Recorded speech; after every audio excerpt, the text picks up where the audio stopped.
So please help me welcoming to the stage Alice Walker and Parnisha Jones.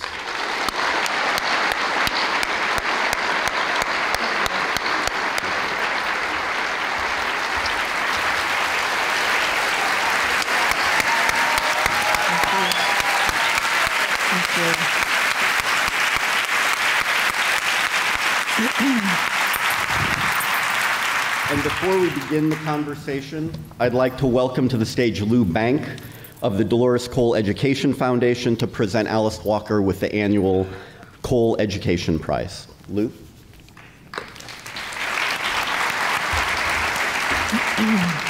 You know, there are a number of ways to learn things, and one of my two favorite ways to learn is through dialogue.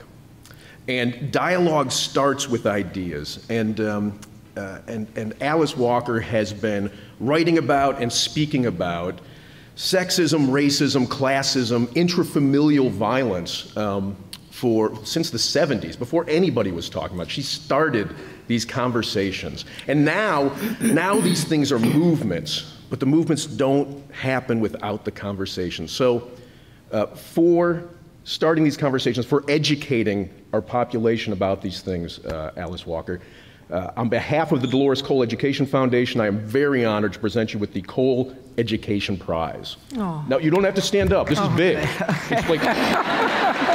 Thank you. Thank you. Thank you.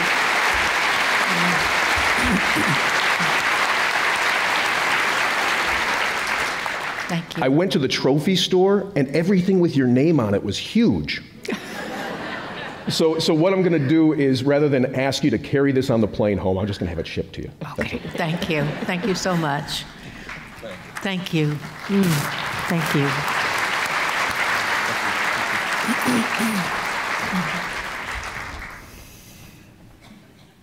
Good morning, good afternoon, good brand new day. Hello, Ms. Walker. Hi.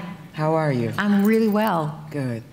I have been working myself up to this in so many different ways, which included writing questions, which, when they first asked me if I would be in conversation with you, I went through a series of things.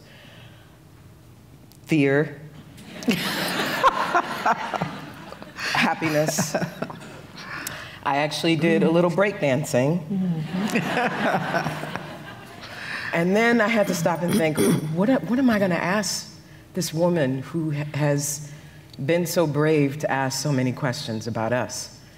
And the only way I could see fit of starting this conversation, because as a poet, I do this all the time with people I love from afar, is to write a poem especially for them. So this morning at 5 a.m., reminder for Alice Walker. I never realized how important those reminders are until they remind you how human you are.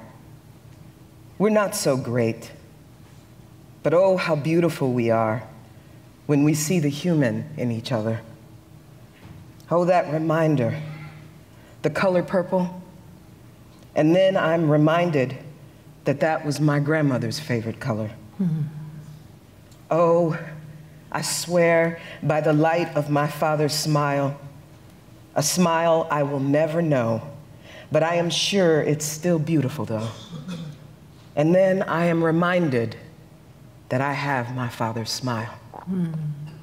Those reminders though, they whisper and pull us back from all the shouting so we can actually see who's shouting and why. And they remind us that the ancestors never sleep. Those reminders, goodness, they know what we're all thinking, even when we don't have the courage just to say it to ourselves. Every beauty, beloved, monstrous way we can be, those reminders save us, bring us back to what we all need to be reminded of time and time again. The reminder that reminds us of how human we all really are. Oh, thank you.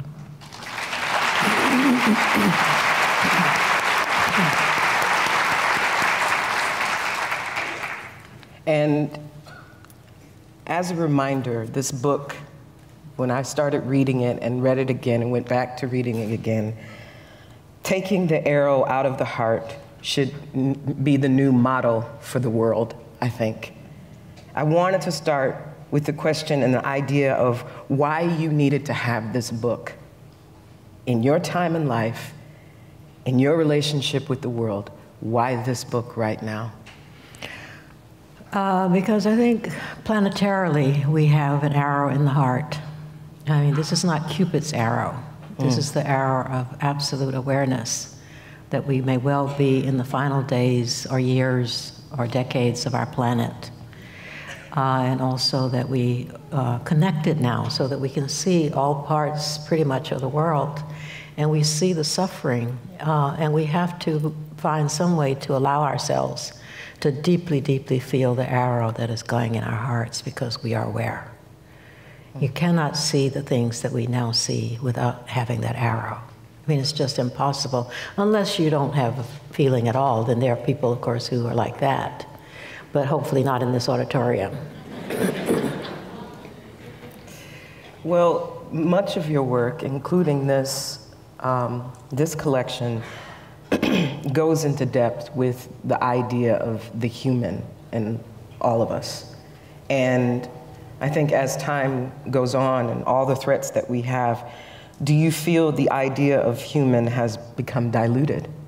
Have we diluted it in what we do with the world, what we do to each other?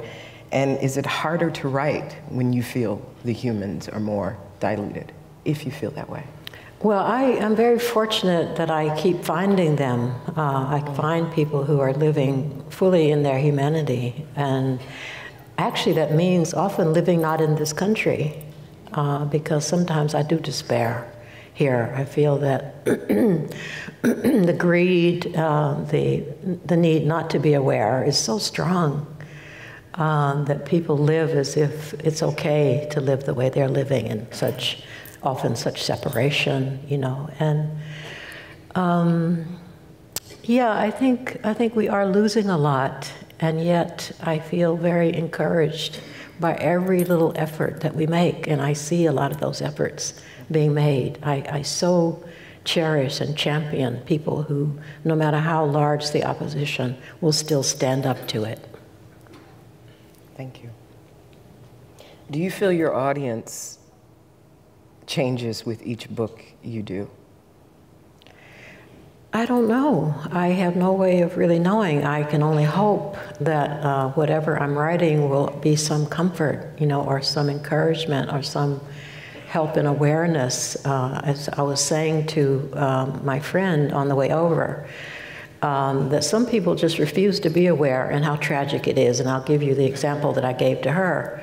I'm publishing my journals soon, next year or so. And that meant I had to go back and read them. And I discovered that I had actually queried 4 quite prominent African-American male writers about Zora Neale Hurston. And I'm sure many of you are aware of her work. I hope so. But anyway, they really, to a person, and this was amazing to me, they all said with great, you know, equanimity, I haven't read her.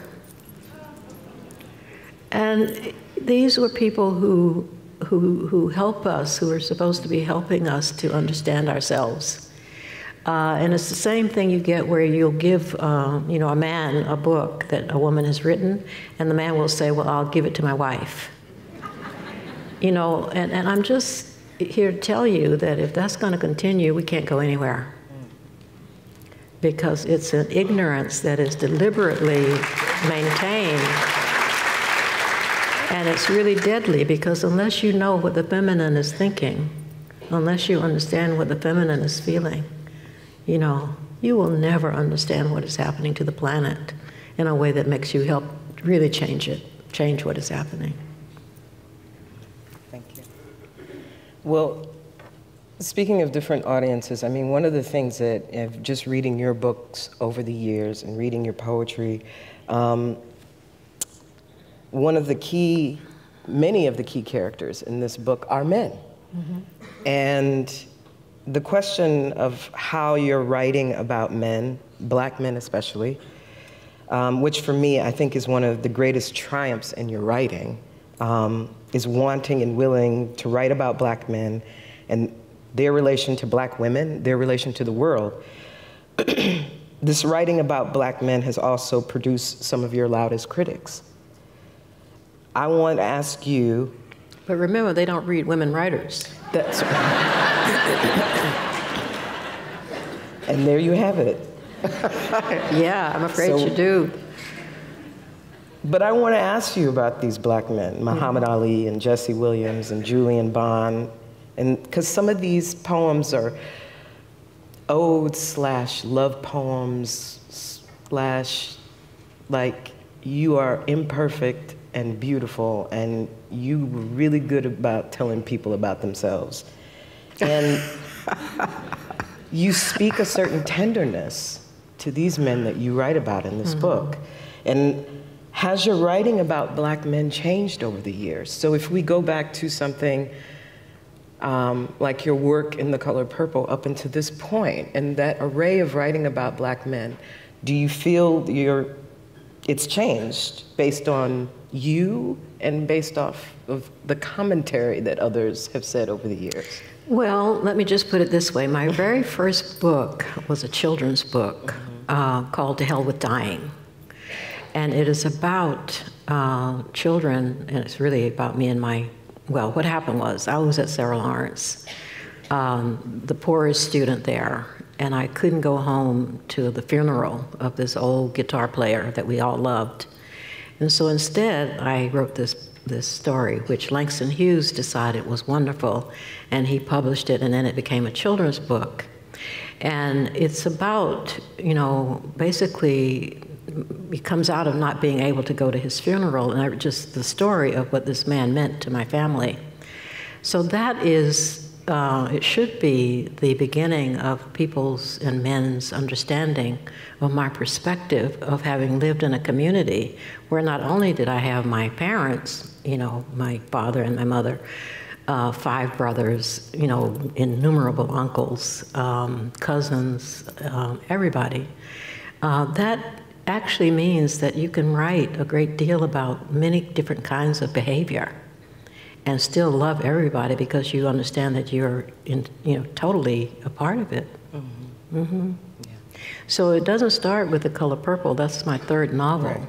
Mm-hmm. But I just know that is one that has often come up with in terms of talking about your relationships and how you write about black men. Mm-hmm, you're right, but again, I have to say, I really wish our brothers read more. And I really wish they read with depth and compassion and a real ability to see that art is something that helps us grow. It doesn't have to be pretty at all. It just has to be useful, and it has to add something to our understanding of life. But if men take up, not just black men, but men in general, out of this kind of masculine sense that they don't have to know more than they do. But if they have this attitude, if they have that attitude, it's impossible then to actually grow. I mean, there's just no way you can do it. So my sorrow about the response to The Color Purple from some black men, not all of them, was just, how can you see something that is so obviously devoted to the community, How can you read it? And in fact, I think there is someone in the audience who was one of the few black men who wrote a wonderful review. And Carl Dix, are you here? Yes, I am, Al.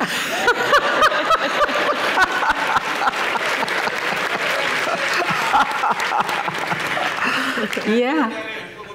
Hi. Oh, good. Okay. But anyway, so one in 20 men, black men, could actually encounter this work without feeling threatened and without being abusive then to me. Mm-hmm. Yeah. Well, Let me ask you, this is something I'm personally curious about. You know, I'm just going to tell you, my favorite book is by The Light of My Father's Smile. Bless your heart. I read that book and I was like, I'm done. Just sit me down. I don't have to read anything else ever again. But then I realized I needed to read more. But I want to ask, because obviously, you know, you're known for so many of your works, but The Color Purple is, you know, in a life of its own. I am curious, have you ever thought about what if The Color Purple was released right now, in this time, during all this conversation, all this, all the movements, all the reckoning and everything that we're kind of facing with as in terms of gender and race and sexuality. Do you ever imagine, like, how people would respond to The Color Purple if it was released in 2018? But I've seen how they've responded to it. You know, when it was released. I mean, I think a lot of the ways that people are today happened because they had an example of how you can actually live very differently, and that it was a very huge success in that sense. But do you mean just... If it just was first published now, today. In the same way that it was published then, is the same story? Yes. I don't know, but you remind me of a woman in one of my talks who wanted me to redo The Color Purple. And I said to her, well, how can I do that? And she said, well, you know, all this police brutality, why don't you bring it up to date? And I said, well, you know, there was police brutality back then too, and it's in The Color Purple. I mean, that is why Sophia is in prison in the mayor's house for all those years. I don't know. I don't really think that way. I mean, I don't think about going back and or trying to influence. I really don't. I'm enough involved with my own growth, and I think what happens is that I express what I feel, and I offer that because, you know, that's what poets and writers do. And then if I'm very fortunate, I guess, people respond. But in any case, whether they respond or not, you know, I know what I'm supposed to be doing here. I mean, I really am clear on that. And that's a real blessing, you know, and I know there's students here and you often wonder, you know, what is your meaning? What is your meaning in this life? And I advise you to sit with that long enough to really try to get it, to understand. Because we do, I think, now there are some people who are just, I would call them meat people. And that is to say that I'm sorry, this is sort of a tangent. No, just go for it. But, I'm ready. But meat people seem to have bypassed that stage where they need to have soul connected to expression. And those are the ones, you know, the other term would be psychopath, you know. So they don't have this. But for many people, still, we're not meat people. We still have a soul. And we're still guided by it. But it has to be listened to. It really does. So when I think about what our culture needs more than anything, it's silence. We cannot grow anymore if we continue with the noise that we encounter all the time. It is harming us deeply. And it's in the quiet that you begin to develop and to understand what it is that you offer, what it is that you were here to do. And I feel that we are here to do something, that we all have our work. That's great. Thank you. Amen. Amen.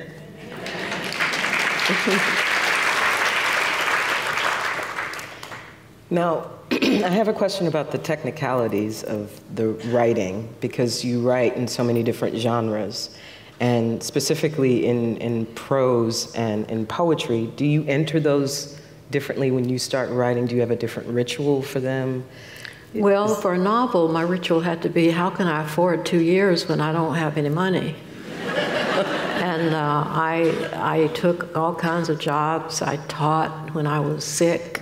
I traveled, flew. I was telling my daughter, she was kvetching about having to go to North Dakota. And I said, girl, before you were born, I was over there, as I put it with her, chopping cotton in North Dakota. But anyway, yeah, I mean, you have to, if you are lucky enough to understand what it is you're supposed to be doing, I mean, right there, you're just lucky. Okay, I got my assignment. So then it's your job to figure out how you support it. And so, for 2 years, the longest novel I've written was, oh God, the big thick one.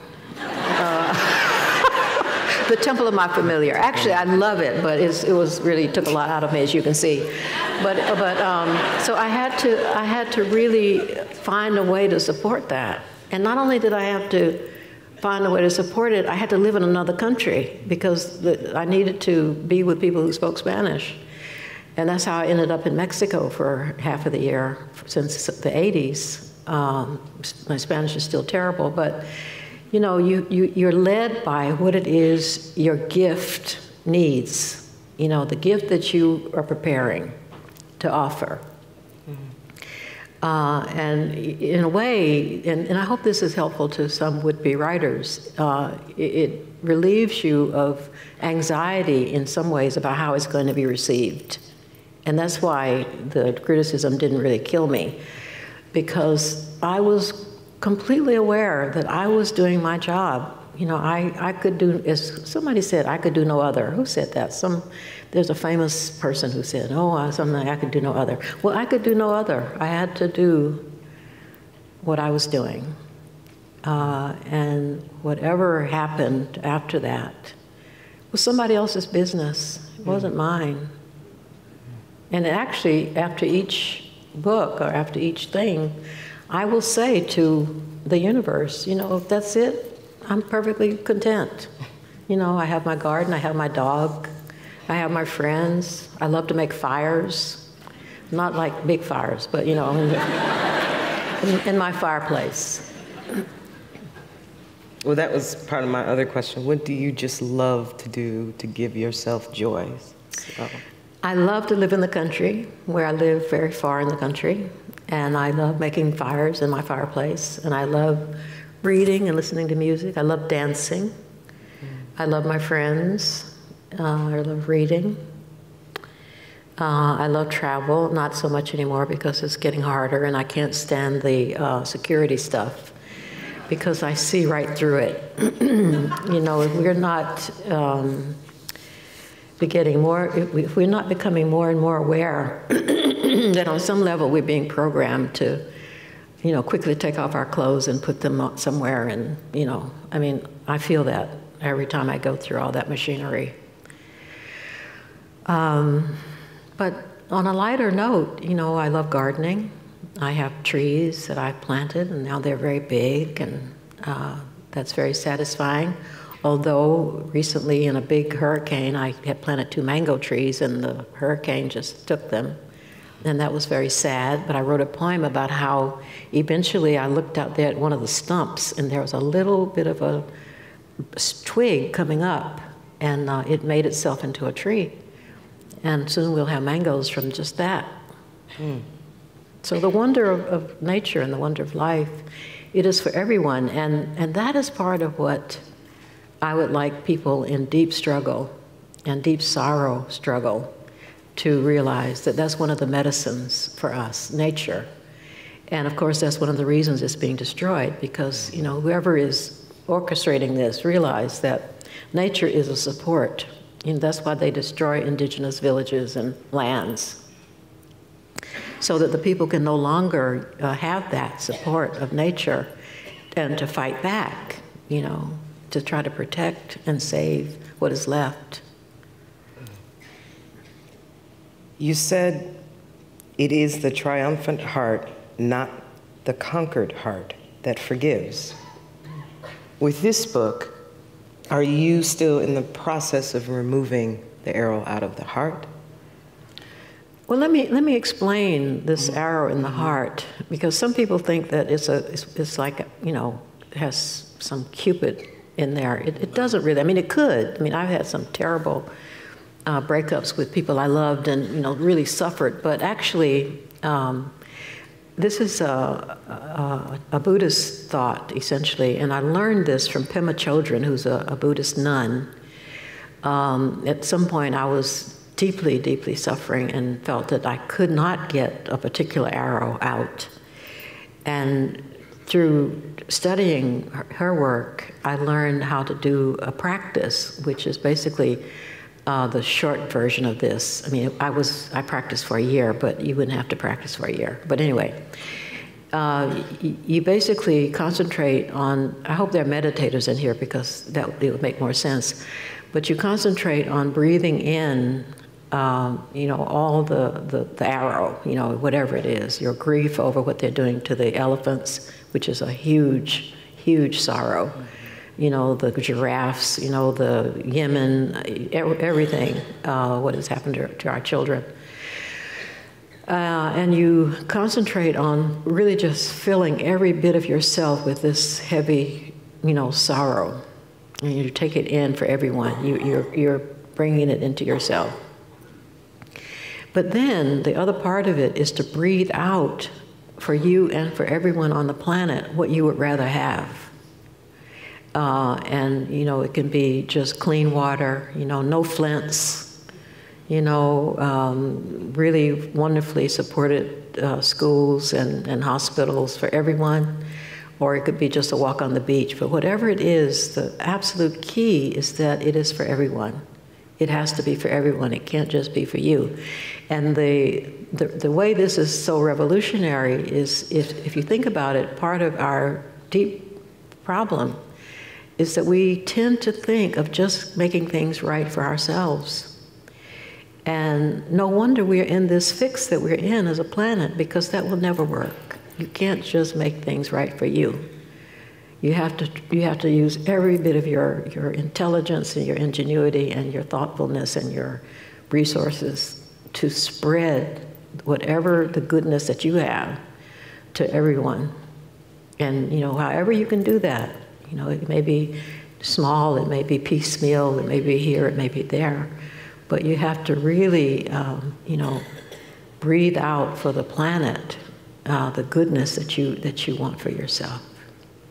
That's great, thank you. Mm-hmm. It's a beautifully stunning book, and one of the things that makes this book so beautiful is that it is a bilingual collection. And I wondered if you could talk about that, why you made that choice to do a dual translation. Okay, well, as I was saying earlier, I now live part of the time in Mexico. Well, what happened was I was writing this novel and I found a house in Puerto Vallarta and thought I was all set up. I got my typewriter out. This was when we used typewriters. But then the dogs barked all night, because this was before they had a plan to cull the dog population. So I ended up going down the coast and, you know, finally, long story short, you know, found a house, bought a house, plugged in my typewriter and started working. So I've been there for all these years, but because I write so much in English, everything, my Spanish I can get around, but it's really poor. Meanwhile, I have really wonderful friends, and they speak mostly Spanish. And so I'm so mysterious to them in a way, because they will say, well, you know, what are you doing? And I say, well, you know, I'm writing this novel. And they kind of look at me like, well, in English? And I say, well, yeah. And I realized that I want them to know what I'm doing. I want them to understand what it is that I write. So I started a blog that is also bilingual, just because part of what I feel, and this is a small thing for me, but I feel like for the planet, one of the things we can do is extend our understanding and our caring for other people beyond, where we normally stop, And for me, making this bilingual, and then it's translated, all my work on my blog is translated by a Cuban poet that I met in Havana in '85. I was there. They publish all of my books, and they always do really well. And he and I work using the email, and it's just an amazing thing, because this started in '85, since we've known each other, and yet, it's just our dedication to what we're doing that keeps us together. It's not seeing each other at all. And it's just magical, really. And he's become my brother. We are brother and sister, and I feel this very deeply. Thank you. Well, yesterday, I think the writing world lost somebody very deeply, and I couldn't help but, when I was working on getting together this morning, I pulled up the picture of you and Ntozake Shange and Toni Morrison and June Jordan and several other women in that picture. And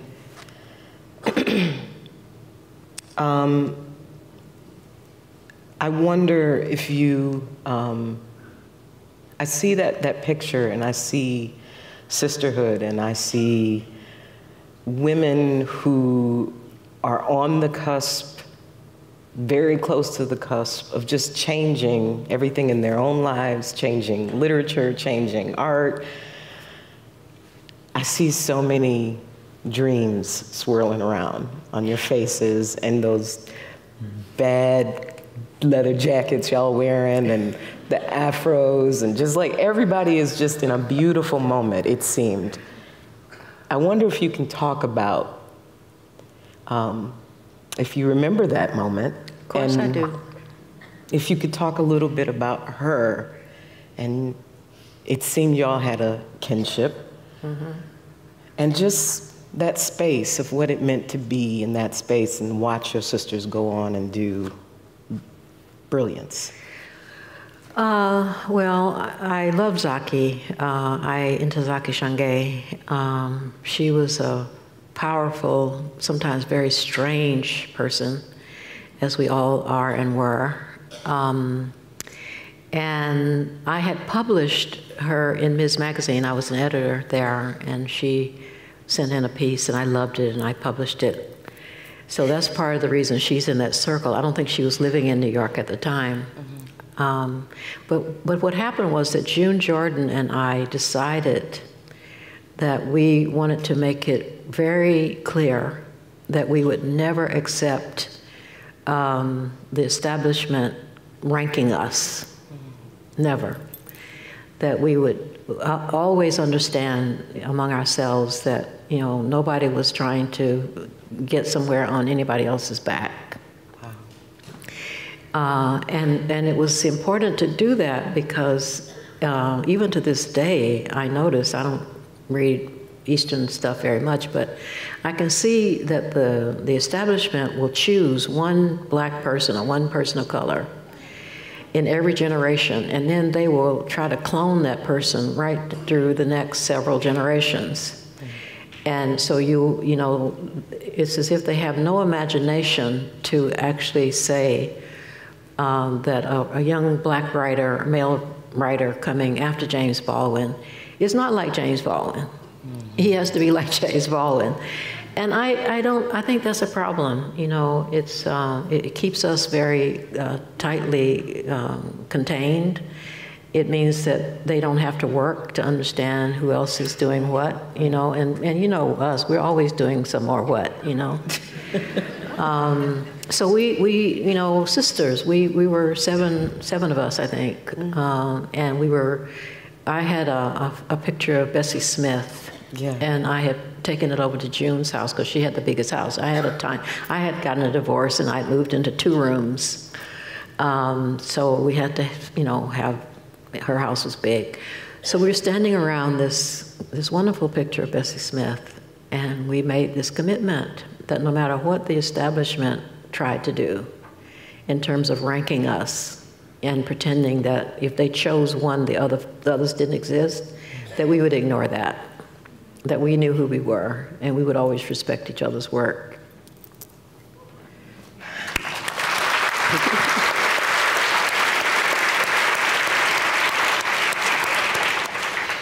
In a way, it's about refusing to be chosen.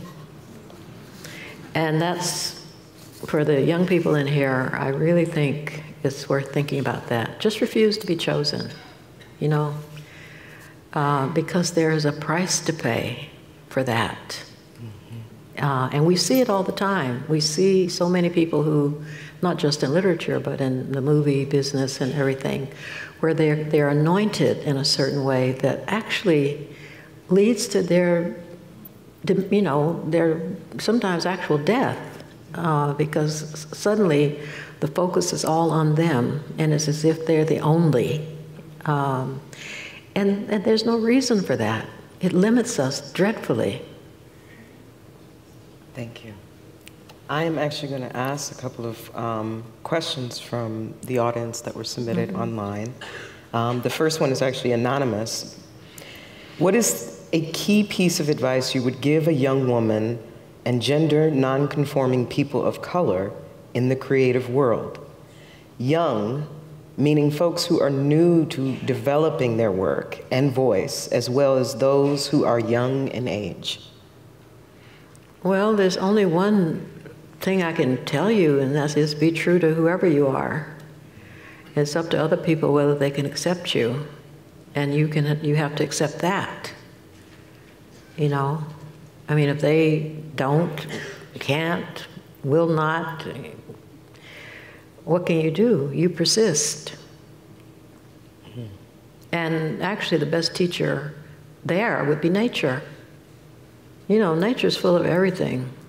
And once you get really clear about that, you know, nature produces trans and untrans and tall trans and short trans and cis and no cis. Anyway, you know, just be more like nature, more accepting of your right to be how you are and to express yourself. I always think of myself as, you know, a tree, basically, producing what it is that I produce. People complain, they used to anyway, you know, why did you do this, why don't you do that? And I can only say that, would you say that to a peach tree?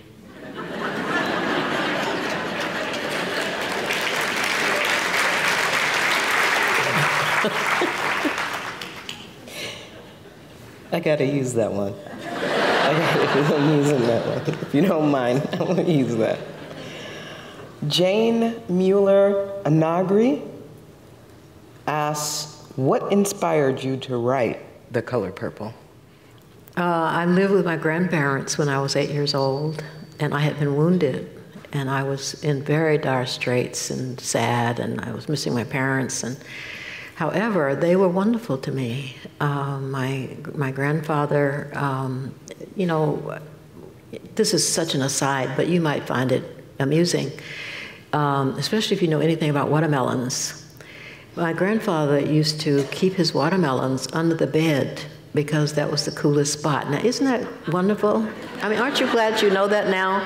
I mean, I learned so many incredible things, and also that you grow your peanuts, and well, I ate as many as I could, but then you save your seed peanuts in the cabinet way up high so that, you know, little Alice will not find them and eat them, which I did.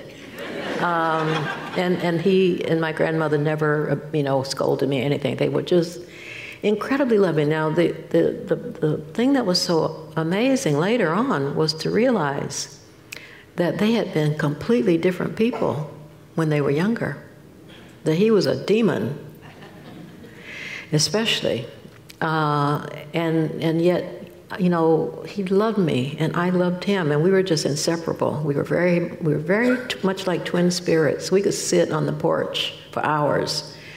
The highway was not far from the porch, and we'd see cars going by, and he would choose a color and I would choose a color, and you know, we would spend long hours just, you know, meditating and looking at the cars and choosing this and that.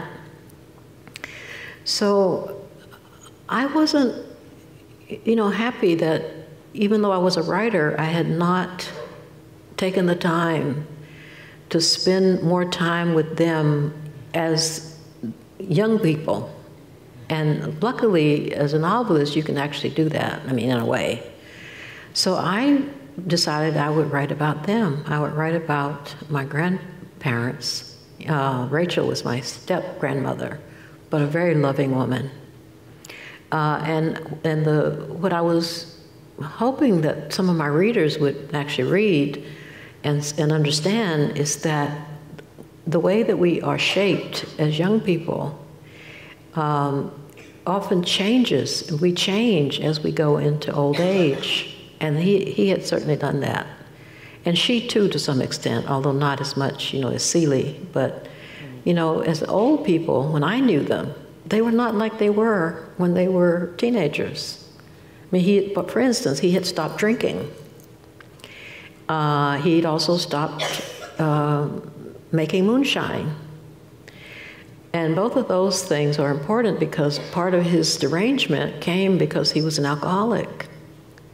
So I was really just totally, loving them and wanting very much for other people reading the book to understand how we change, how we go through these periods in our lives when we're all kinds of ways. But we can also develop, and we can grow, and we can be friends with people that we thought we would never be friends with, And my grandparents did become friends with each other. They got to be really old. He died at 89. And, his Miss Rachel, she was there, and they were just friends at the end. But their beginning had been terrible.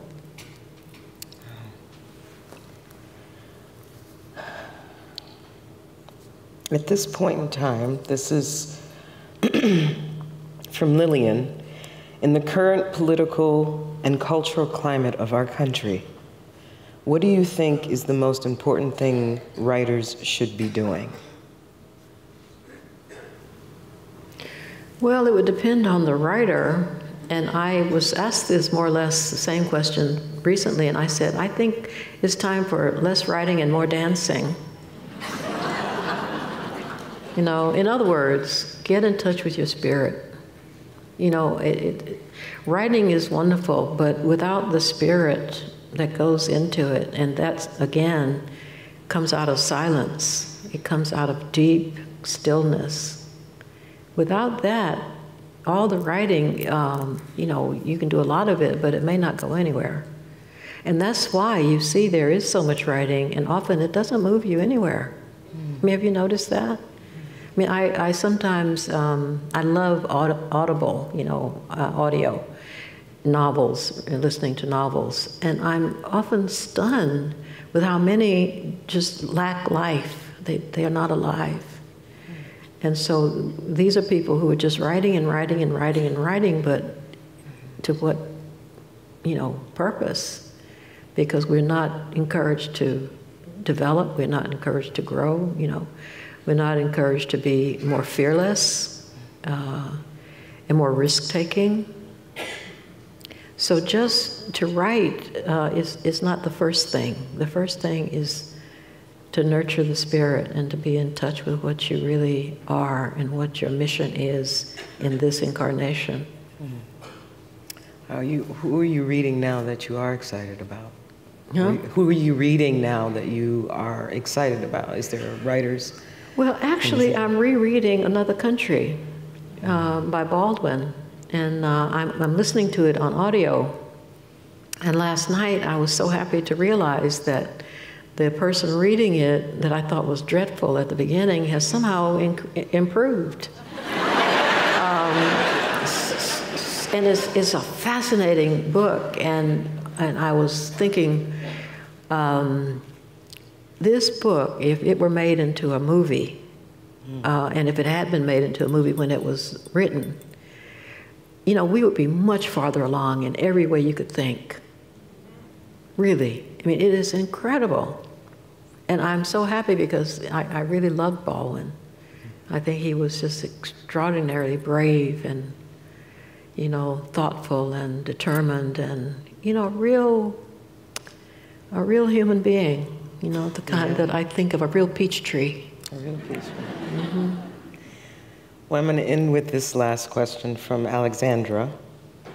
What are you excited about right now in your life? Going home.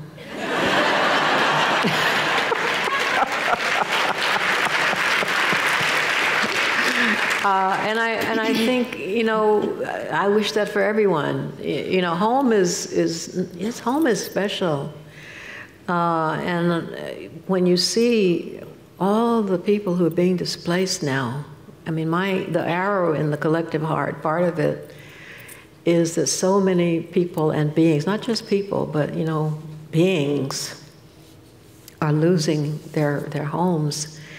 You know, these floods and tornadoes and things that are just eating away the coasts where people live, and there's just nothing left. And then in places like, you know, our cities, you know, people are out on the street.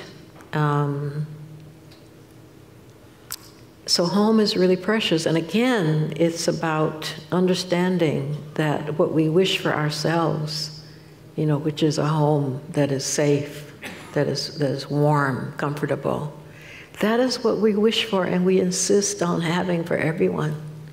We must never, ever give up, you know, that belief that everyone should be housed and fed and taken care of. We should never, ever desert that.